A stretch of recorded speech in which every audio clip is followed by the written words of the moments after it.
조선 역사상 가장 오랜 기간, 무려 52년이라는 세월 동안 왕위에 올랐던 성군 영조. 그는 백성을 위한 애민정신과 뛰어난 통치력으로 후대에도 길이 기억되는 위대한 군주였죠. 하지만 그의 빛나는 업적 뒤편에는 25년이라는 긴 세월 동안 남편에게 철저히 외면당하고 구박받으며 궁궐의 깊은 곳에서 홀로 쓸쓸히 지내야 했던 한 여인의 비극적인 그림자가 드리워져 있습니다. 한때는 누구보다 가까운 부부였을 두 사람, 영조와 정성황후. 대체 무슨 일이 있었기에 영조는 그토록 자신의 정실 부인을 차갑게 대하고 미워했던 것일까요? 정말 궁금하지 않으신가요? 우리는 오늘 성군이라는 칭호 뒤에 가려져 있던 영조의 뜻밖의 이면을 들여다보고자 합니다. 그 속에는 조선 왕실의 냉혹한 권력 투쟁과 정치적 계산이 복잡하게 얽혀 있었고, 그 거대한 소용돌이 속에서 한 여인이 감내해야 했던 애달픈 운명이 고스란히 담겨 있죠. 역사의 기록 넘어 인간의 복잡한 감정과 선택이 빚어낸 비극적인 서사를 통해 우리는 과연 무엇을 깨달을 수 있을까요? 이 이야기는 단순한 옛날 이야기가 아니라 권력의 속성과 인간관계의 심오함을 되짚어볼 중요한 기회가 될 것입니다. 과거 속 인물들의 삶이 지금 우리에게 어떤 의미를 전달하는지 함께 찾아가 보는 여정이 될 테니까요. 시간은 18세기 초 조선의 왕실로 거슬러 올라갑니다. 당시 왕세제였던 연인군, 훗날의 영조는 아직 왕위와는 거리가 먼 평범한 왕자였습니다. 그의 곁을 지키던 이는 바로 서종제의 딸, 훗날 정성황후가 되는 서씨 부인이었죠. 두 사람의 인연은 연인군이 왕세제로 책봉되기 훨씬 전인 1704년, 그가 겨우 11세의 어린 나이였을 때 시작되었습니다. 연인군이 정식으로 혼례를 올리며 서씨 부인은 그의 정실 부인이 되었고, 이들은 함께 파란만장한 미래를 맞이할 준비를 하고 있었을 겁니다.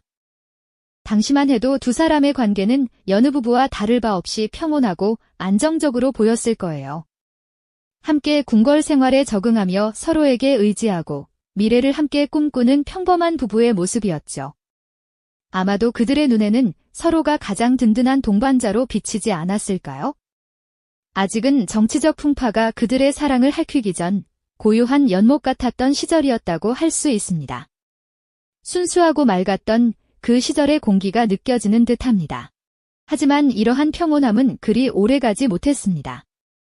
당시 조선은 숨막힐 듯한 정치적 긴장감에 휩싸여 있었거든요. 병약했던 경종은 재위 기간 내내 건강 문제로 고통받았고, 이로 인해 왕실 안팎에서는 왕위 계승을 둘러싼 불안감이 끊이지 않았습니다. 덧붙여 노론과 소론이라는 두 거대한 정치 세력의 당쟁은 그야말로 목숨을 건 싸움이나 다름없었습니다. 노론은 연인군을, 소론은 경종을 지지하며 서로를 맹렬히 공격했죠. 이러한 살벌한 분위기 속에서 연인군은 언제나 위태로운 줄타기를 해야만 했습니다. 한 발짝만 잘못 디뎌도 모든 것을 잃을 수 있는 그런 아슬아슬한 상황이었던 거죠. 마치 얼음 위를 걷는 듯한 긴장의 연속이었을 겁니다. 연인군이 왕세제로 책봉된 1721년 이후 그와 서씨 부인의 삶은 더욱 경랑 속으로 휘말려 들어갑니다. 세자빈이 된 서씨 부인 역시 남편의 위태로운 정치적 입장을 함께 감내해야만 했죠. 경종의 건강 악화와 더불어 노론 세력이 연인군을 왕세제로 책봉하려 시도하고 심지어 대리청정까지 주장하면서 왕실 내 갈등은 극에 달했습니다. 이는 마치 거대한 먹구름이 궁궐을 뒤덮는 것과 같은 상황이었을 거예요. 소론은 이를 연인군 측의 불순한 의도로 간주하며 격렬하게 반발했고, 이 과정에서 수많은 사람들이 희생되는 피비린내 나는 사건들이 이어졌습니다. 신임사화와 같은 끔찍한 숙청의 칼날은 연인군의 목을 겨누기도 했고, 그의 정치적 생명은 물론이고 생명 자체까지 위협받는 상황이었죠. 하루하루가 살얼음판을 걷는 듯한 나날이었을 겁니다. 언제 어디서 죽음의 그림자가 드리울지 모르는 극도의 불안감 속에서 그들은 살았을 테니까요. 이러한 위태로운 시기를 겪으며 연인군과 서씨 부인은 서로에게 더욱 깊이 의지했을지도 모릅니다. 언제 죽을지 모르는 불안감 속에서 서로의 존재는 유일한 안식처이자 버팀목이었을 테니까요. 그들은 함께 밤잠을 설치며 미래를 걱정하고 서로의 안위를 빌어주는 애틋한 관계를 유지했을 것입니다. 어쩌면 이때만큼은 그들의 사랑이 가장 절실하고 진실했을지도 모르죠. 하지만 동시에 이러한 정치적 격변은 그들의 관계에 미묘한 균열을 만들기 시작했을 수도 있습니다. 살아남기 위해, 그리고 권력을 지키기 위해 무엇이든 해야 한다는 냉혹한 현실 인식이 그들의 마음속에 깊이 자리 잡기 시작했을 테니까요. 평온했던 시절은 빠르게 저물고 두 사람의 미래에는 예측할 수 없는 그림자가 짙게 드리워지기 시작했습니다. 그 그림자는 단순한 불안감을 넘어 훗날 영조가 정성왕후를 외면하게 되는 비극의 씨앗이 되었을지도 모른다는 생각을 해봅니다. 처음에는 평범했던 부부의 인연이 어떻게 이토록 냉혹한 정치적 현실 속에서 변질되어 갔을까요? 그 시작은 바로 이 위태로운 세자 시절에 있었던 것이죠. 역사의 수레바퀴는 그렇게 굴러가기 시작했습니다. 위태로운 세자 시절을 지나 마침내 연인군은 숙종의 뒤를 이은 경종이 병약한 몸으로 4년 만에 승하하자 영조라는 이름으로 조선의 21번째 임금 자리에 오르게 됩니다. 하지만 이 즉위는 그에게 환희보다는 더 깊은 불안과 냉혹한 현실을 안겨주었죠. 경종의 갑작스러운 죽음은 독살설이라는 무시무시한 소문을 낳으며 영조의 즉위 정당성을 끊임없이 흔드는 그림자가 되었으니까요. 당시 노론과 소론은 한치의 양보도 없이 첨예하게 대립했고 영조는 이 살얼음판 같은 정치적 경랑 속에서 자신의 입지를 굳건히 다져야만 했습니다. 그는 밤낮 없이 정무에 매달렸고 끊임없이 자신을 의심하고 공격하는 세력에 맞서 싸워야만 했죠. 이러한 압박은 그의 성격을 점점 더 날카롭고 예민하게 만들었을 겁니다. 바로 이 시점부터 정성왕후를 향한 영조의 태도에는 미묘하면서도 차가운 변화가 찾아옵니다. 한때는 서로에게 유일한 안식처였던 두 사람이었지만 이제 영조의 눈빛은 그녀를 스쳐 지나갈 뿐 더 이상 따뜻한 온기를 담지 않게 되었죠. 왕위에 오르며 짊어진 무거운 책임감과 함께 정당성 논란이라는 씻을 수 없는 꼬리표가 그의 마음을 짓눌렀을 테고요. 영조는 자신이 살아남기 위해 그리고 왕권을 굳건히 하기 위해 무엇이든 해야 한다고 생각했습니다. 어쩌면 정성왕후는 그런 그의 냉혹한 현실 인식 속에서 왕의 지위와 안정만을 추구하는 영조에게 점차 주변부로 밀려나기 시작했을지도 모릅니다.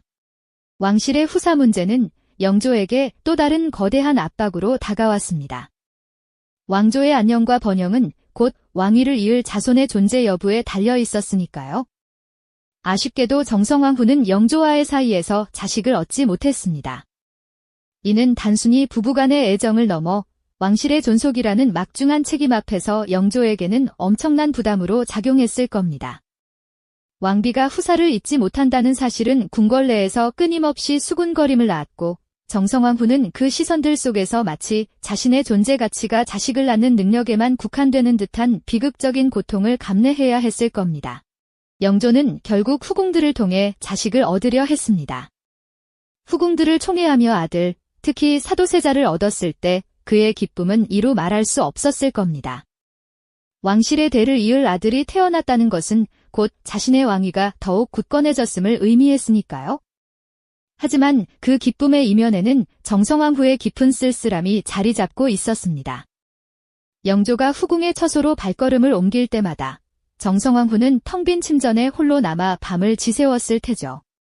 그녀의 시선은 공허했고 그 안에는 비극적인 운명을 받아들이는 체념의 그림자가 짙게 드리워져 있었을 겁니다. 왕비로서의 자리만 남았을 뿐 왕의 아내로서의 온기는 사라진 채 외로운 시간만이 그녀를 감쌌을 테죠. 그렇다면 영조는 왜 정성왕후를 폐위하지 않았을까요? 그에게 정성왕후는 더 이상 마음을 줄 수 없는 존재였지만 그렇다고 해서 그녀를 버릴 수는 없었습니다. 여기에는 복잡한 정치적 계산이 숨어 있었죠. 왕비를 폐위하는 것은 왕실의 안정성을 해치고 불필요한 정치적 논란을 야기할 수 있는 위험한 행동이었으니까요. 특히 즉위 초기부터 정통성 문제로 시달리던 영조에게는 더욱 그랬습니다. 또한 정성왕후는 연인군 시절부터 함께 고난을 겪었던 동지이자 서종제라는 집안의 딸로서 정치적 명분을 지키는 데 필요한 존재이기도 했으니 최소한의 의리 혹은 정치적 필요성이 그녀의 자리를 지켜주었던 셈이죠. 하지만 동시에 영조는 정성왕후를 철저히 소외시킴으로써 자신의 권위를 강화하고 과거의 불미스러운 기억에서 벗어나려 했을지도 모릅니다. 그녀는 영조에게 있어 경종 독살설과 같은 불미스러운 과거, 즉 왕위에 오르기 전에 위태롭고 불안했던 시절을 상징하는 존재였을 가능성이 큽니다. 영조는 그 과거의 그림자에서 벗어나 강력하고 안정적인 군주로서의 이미지를 확립하고 싶었을 겁니다.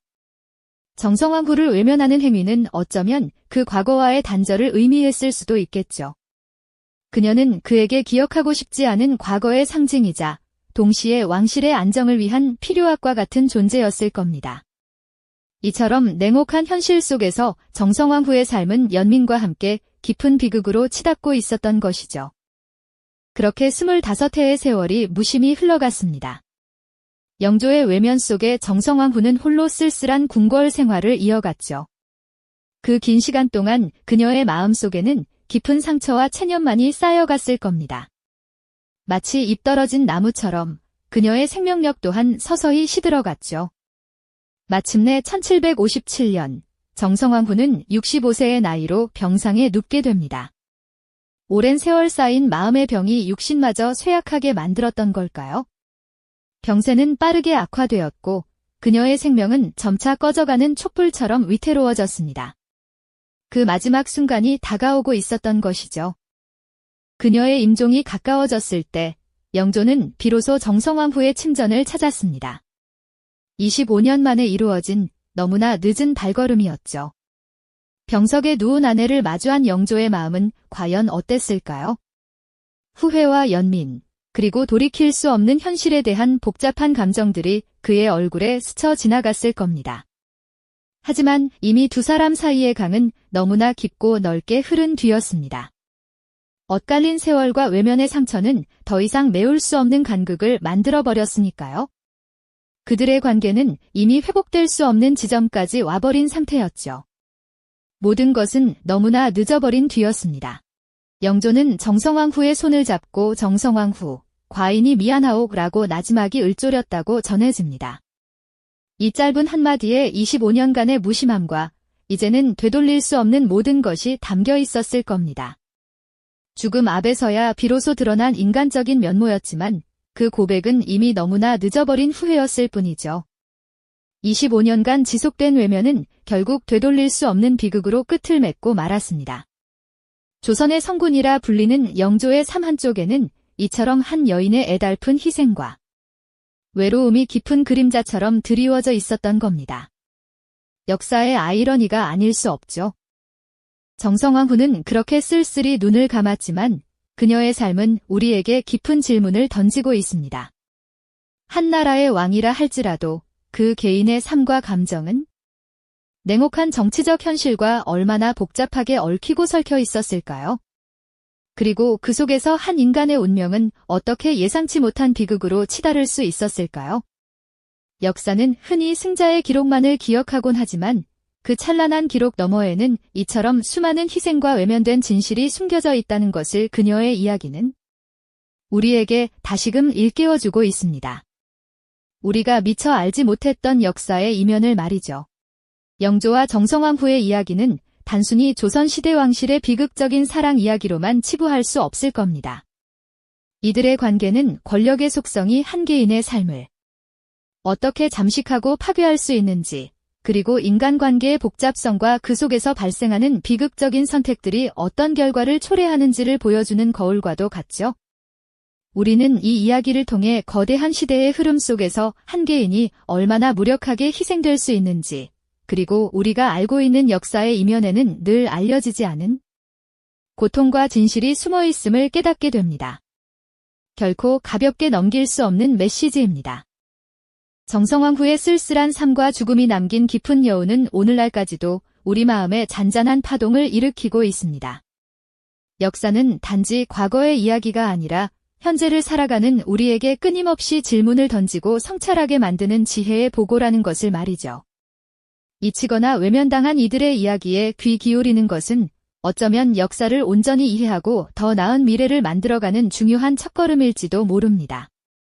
과거를 통해 미래를 배우는 것이죠. 영조의 삶에는 정성왕후 외에도 비운의 사도세자라는 또 다른 깊은 그림자가 드리워져 있습니다.